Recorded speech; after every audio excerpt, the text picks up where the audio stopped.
4 ოქტომბერს გურჯაანში ჩატარებული ადგილობრივი თვითმმართველობის ორგანოების არჩევნებში აბსოლუტური უმრავლესობით პარტია ქართულმა ოცნებამ გაიმარჯვა.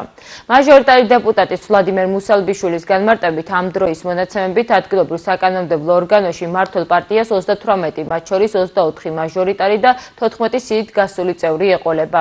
ერთი წარმომადგენელი იქნება პარტია ლელოდან. გაცნობებთ, რომ პარტია ქართულ ოცნებას წარმოდგენილი ჰყავდა 24 მაჟორიტარი დეპუტატი.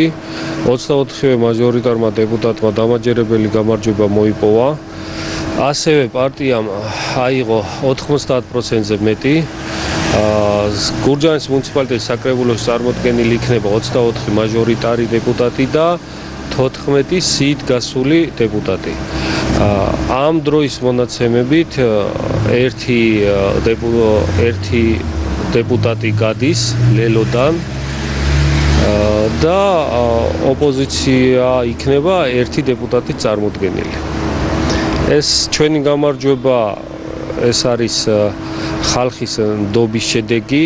ეს ნდობა ჩვენ გვავალდებულობს, რომ ჩართული ვიყოთ უფრო მაქსიმალურად ჩვენი სოფლის, მუნიციპალიტეტის და ქვეყნის განვითარებისთვის და ჩვენ ერთად ძალიან ბევრ კარგ საქმეს გავაკეთებთ.